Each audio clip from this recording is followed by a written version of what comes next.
and I am on the phone with probably the busiest man in all of entertainment this weekend. Machine Gun Kelly, you've seen him, of course. You've heard you've heard his music. You've seen him at WrestleMania. You've seen him as part of WWE programming for some popping up, and also, of course, you can see him on all screens, great and small, this weekend. You have got what, like 14 different movies coming out this weekend? Yeah, no, 15, man. Oh, No, we got three movies coming out this week, and then every Sunday on Showtime is Roadies. So. it's awesome. And I just released my first single off the third album this week too, man. So it's a big week. It's insane. You're hitting audio, you're hitting video, you're hitting every sense that we have. But I wanted to go back because right before we got on the phone, I just rewatched one of the more memorable appearances, one of the more memorable moments of WWE Raw last year, which was your performance followed by a physical altercation with Kevin Owens. And It deserved the slammy, dude. It deserved the slammy.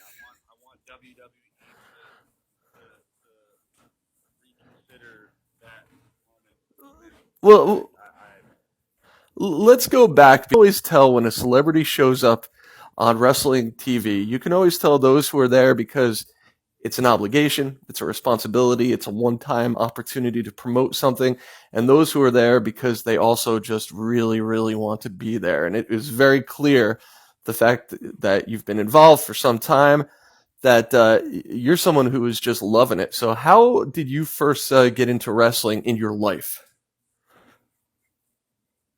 I mean, I think just the same way every kid did. And I mean, wrestling in the 90s and early 2000s was such a huge part of like mainstream culture, and definitely in the areas we were in, like growing up in the Midwest, like that was our Monday Night Football. You know what I mean? Like that was the people that we were looking up to, because that wrestlers give off that kind of like that underdog vibe, like, and they like the John Cena's of the Rock, like they overcome all this adversity. And it's inspiring. So I think when you're 10 years old, 11 years old, 12 years old, seeing people kind of constantly push through, not just the fights, but also what goes on off screen in the wrestling community that they do. I think it was just, I guess, just being inspired, man, and also how fun it was too. It wasn't like preachy. It wasn't corny. It was like, it was like relatable. Right. So fast forward now, you're making music, you're making a name for yourself, and you get the call from WWE. How did that come about? Was WrestleMania your first time working with them?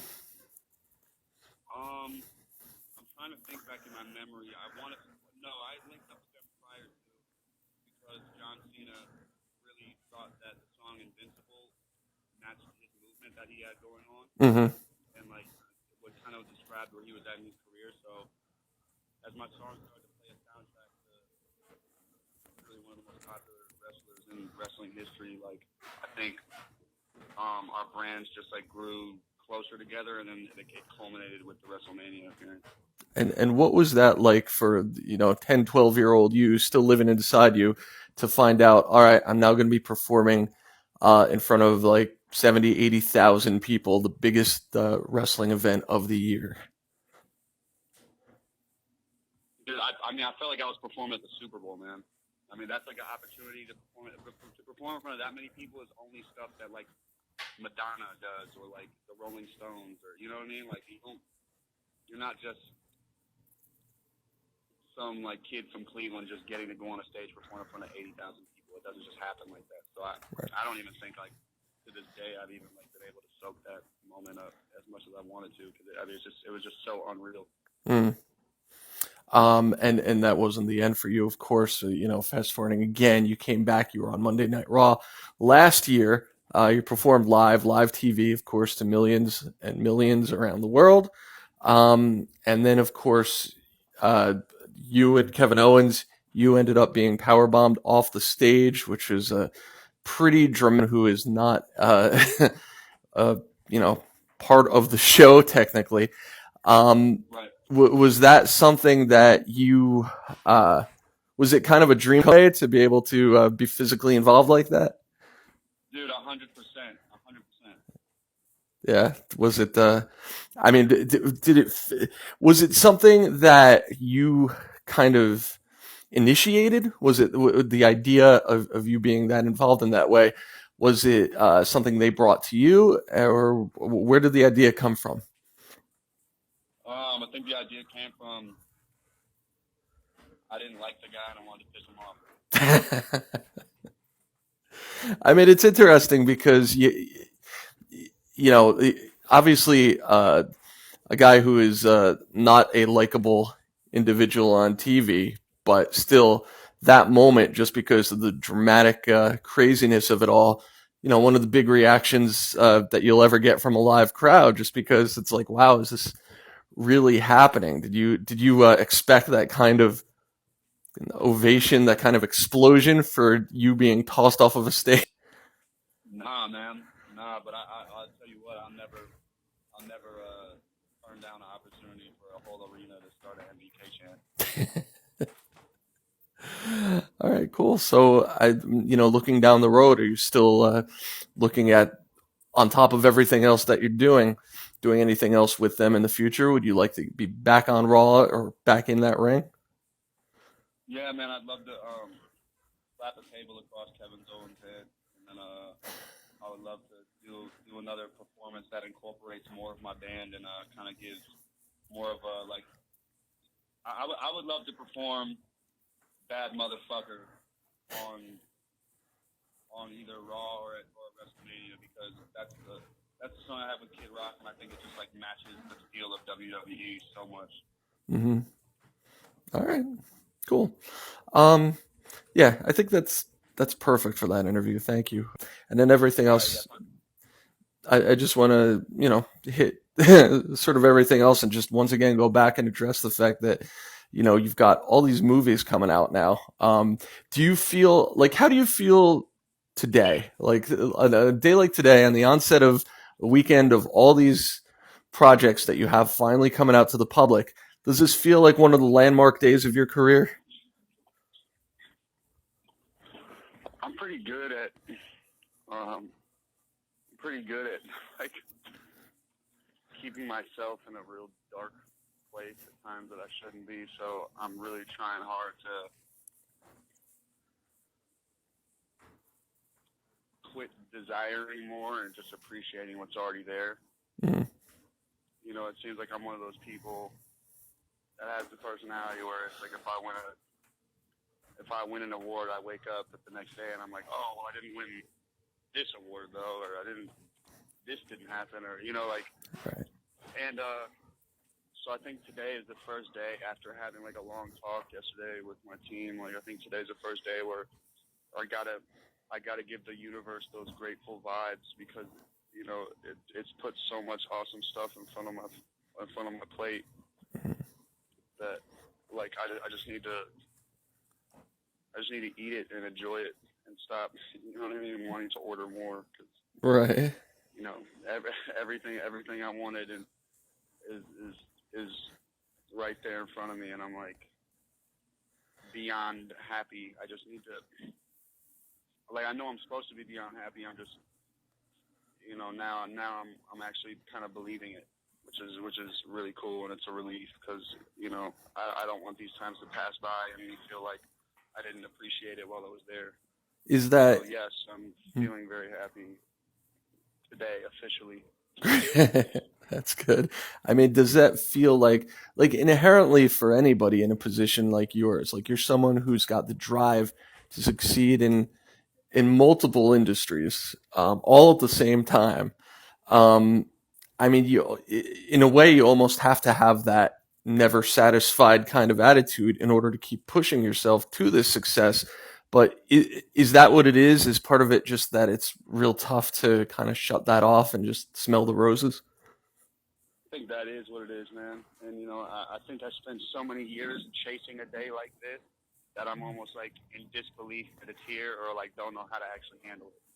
Yeah. Because these days were never here for me in my career. It was always like so many obstacles, or it was so many like letdowns that it was impossible for me to appreciate what was happening because there wasn't really too many moments to appreciate. I mean, like, of course there was in hindsight, but at the time, like, if something good was there, it'd be one good thing and 5 shitty things. So this is kind of the first time actually working out, and like, you just gotta accept it, dude.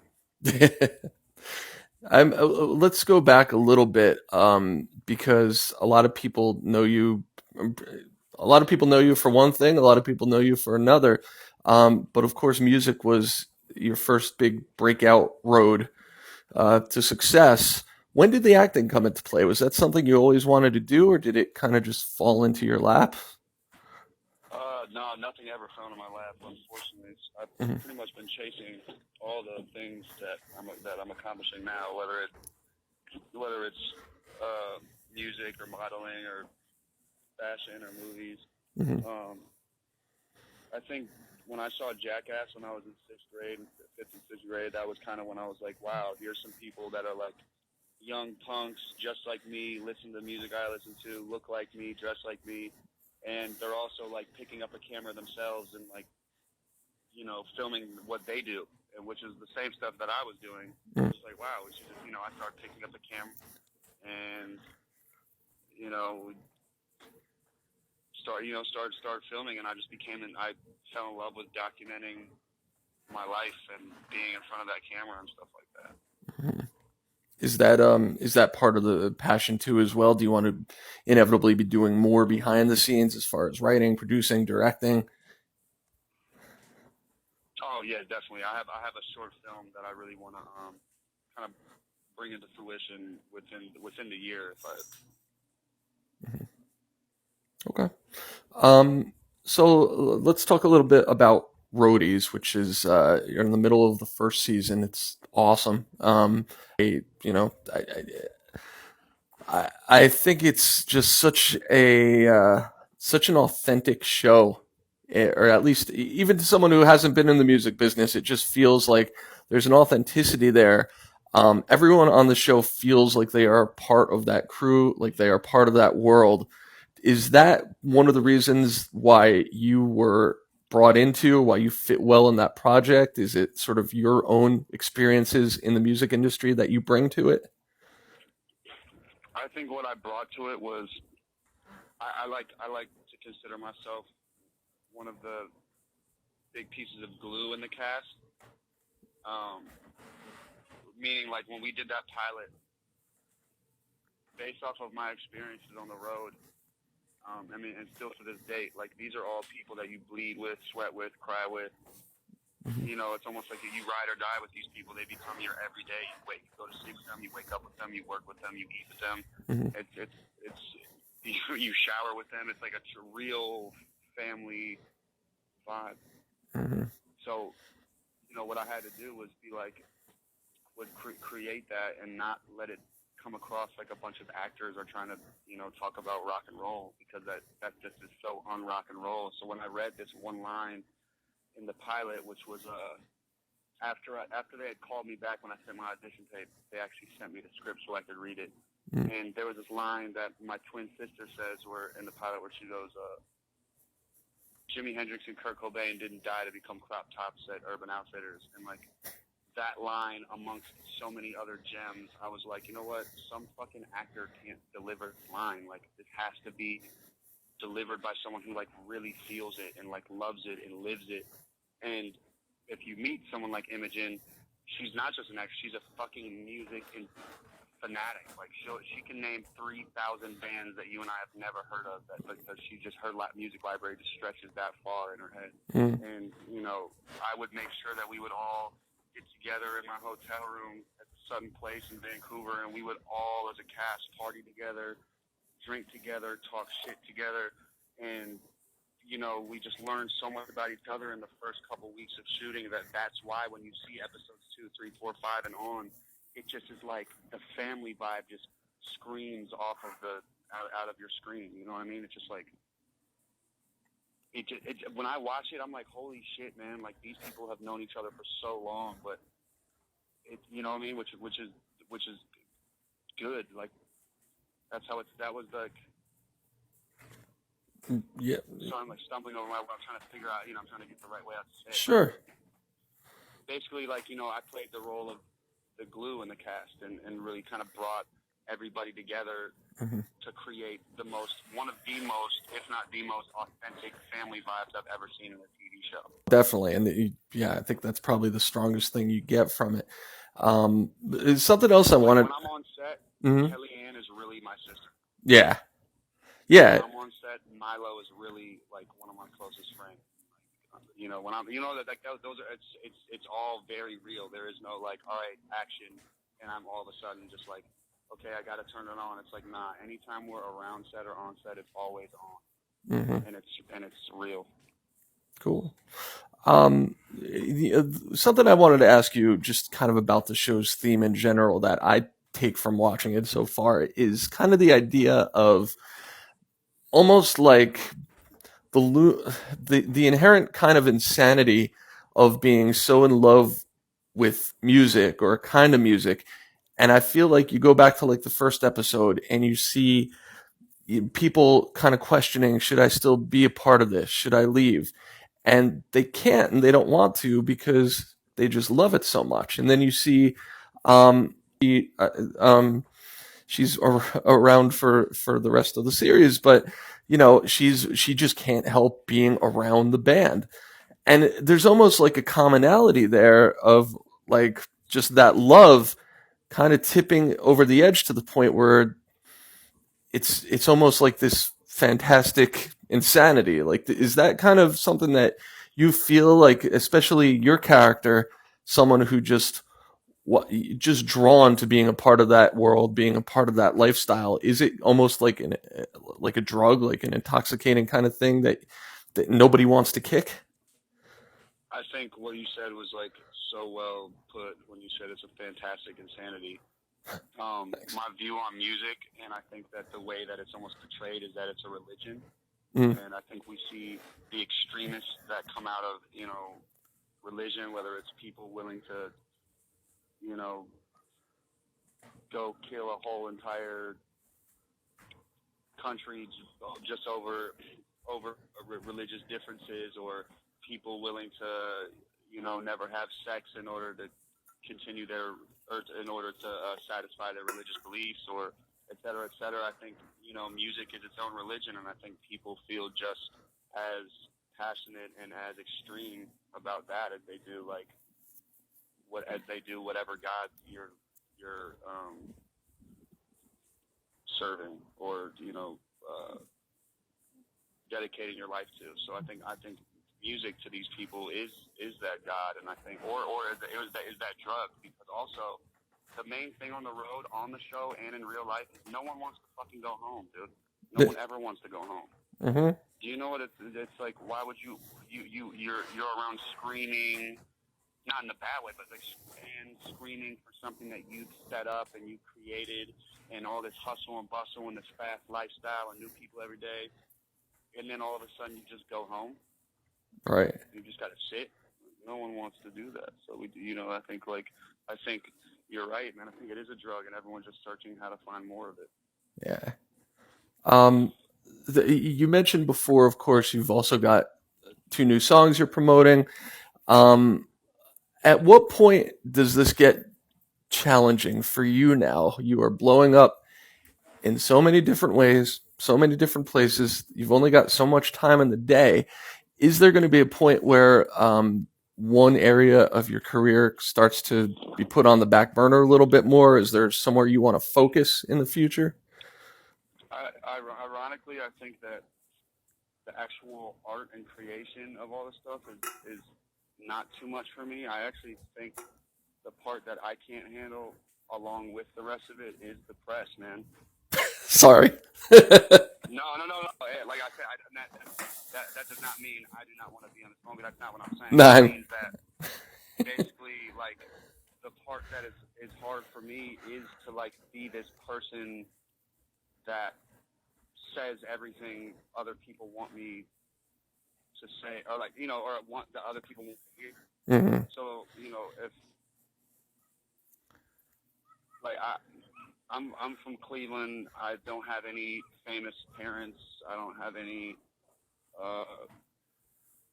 crazy media training. I don't have like a history in the industry to where I would, have any preconceived notions of how I was supposed to be. So when I came into the industry and as I continue to be in it, like part of my authenticity is that I speak my mind and